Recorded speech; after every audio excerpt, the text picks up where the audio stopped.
Well guys, I got home a little while ago to find a very large, very battered box on my doorstep.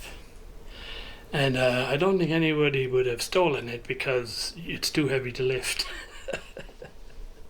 So, with a great sense of intrepidation, I set about opening it up to extract the treasure.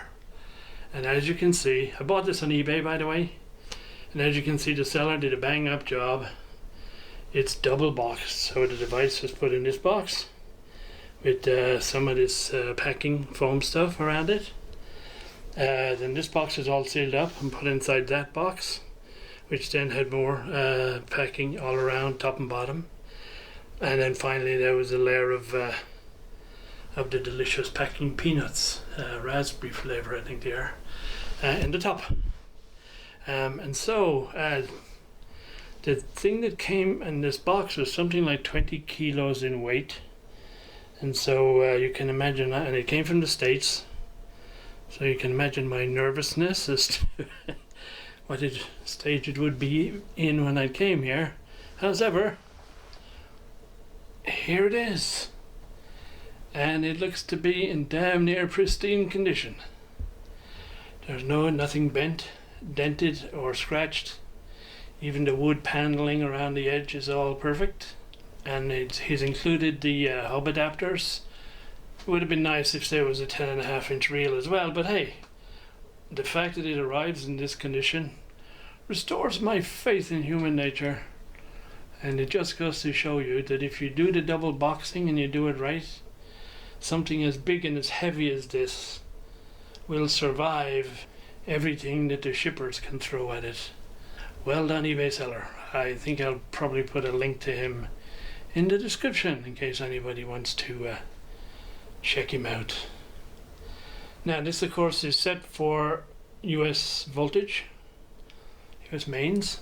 However, one of the reasons I bought this is I noticed in one of the photographs he included on the back it said it has the full range 100 to 240 volts, and I looked up in the technical manual that I have to open it up and make some changes on the mains transformer to set it for 240, so we'll do that. And the power cord is a bit ropey, so we'll probably have to replace that anyway as well. Okay, that's chapter 1 introduction. TEAC X 10R reel-to-reel to be added to the HiFi system in the not too distant future. Well, observation number 1, guys, is working on this thing is a bit of a pain because it's so bloody heavy. So even taking panels off and stuff tends to be a bit of a circus. Anyway, the first challenge is I need to replace this power cord because it is not code compliant for my part of the world. These wires are not double insulated. There is no earth, and it does feel a little bit crusty anyway, so we're gonna have to change this. Having a look at the diagram, the circuit diagrams, I apologize, you won't really be able to see this, but essentially there's a primary AC circuit for Japan, one they're calling General Export, one that says Australia, one UK, one Europe, one USA and Canada. Unfortunately, the one I have, it's not exactly the same, but it's closest, is this one called General Export. And the difference between mine and this diagram is this just has a single pole on off in the AC line, and mine has a double pole, so both neutral and live are switched. No AC line fuses in any of these configurations. The only fusing seems to be in the secondary of the transformer. And well, again, for code, I think I'd want to put a fuse in the AC line in the live. So we look at doing that, and as it turns out, where it comes in here, there's a lot of space behind this panel, so it can put a fuse here. And I think the best thing to do is just remove this guy down here to where it goes to the on-off switch, and just tag the new cord in here, and then from here on in it'll be the same as before. That is the plan. Need to sort out a power cord, see what if I have a fuse holder I can put here, and then see if this black plate comes off easily, so I can do just a little bit of metal work, because again the cable clamp for my power cord is going to be way bigger than this one, and so this ain't going to be any good. Oh, and even though this is just a 2-core cord, there is a stud here marked ground, but there's nothing connected to it right now. So obviously they have made allowances for export models needing to have an earth connection. Okay, next day. So I have taken out the cord, removed the grip, which is in here, and it looks like there is room for me to fit a proper AC receptacle with a line fuse built in. So we're going to do a little bit of metal work, make a square hole here, fit this guy, and carry on. And then I'll just tag into the wiring somewhere up here, so that the rest of it is left untouched.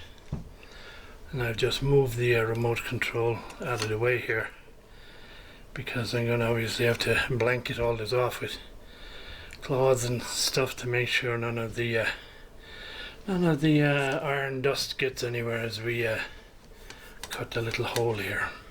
So hopefully none of the metal dust will get in as I'm dremeling away down here. So one wired up socket, this will go through here, and then I'll cut off and connect the wires to the loom.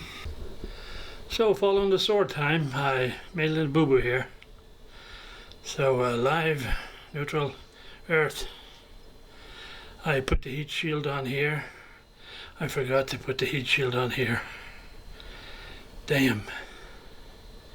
I tried unsoldering it, but the physical joint is too good.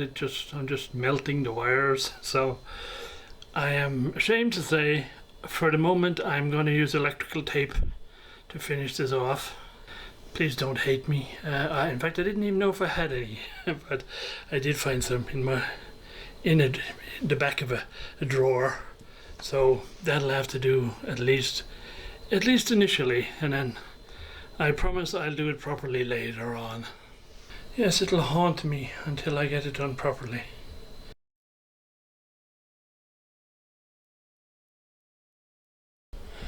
Back to square one, people.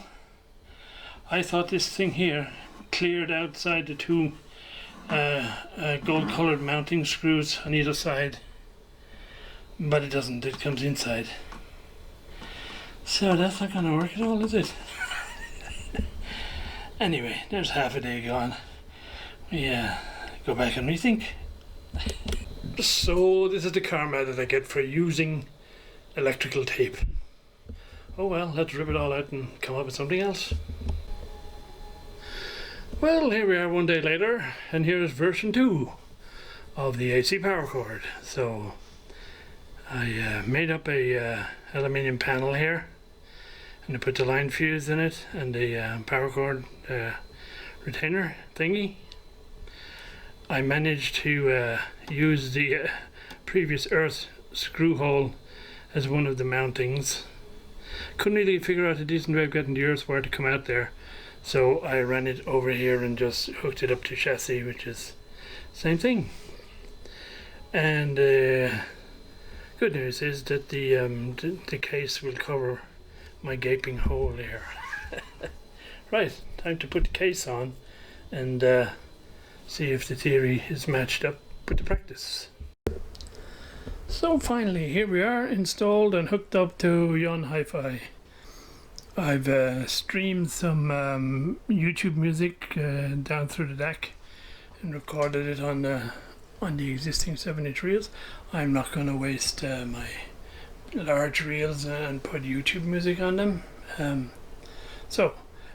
One thing I will say, with the old 800Ss plugged into the headphone output, it is really gorgeous, the sound coming from this thing, so I am very pleased.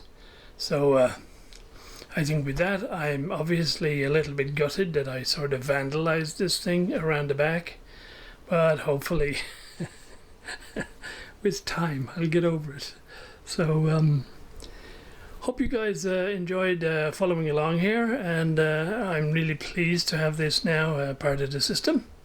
And once I've done a few major recording sessions, we'll have many years of enjoyable listening. So we'll go out with a little bit of YouTube music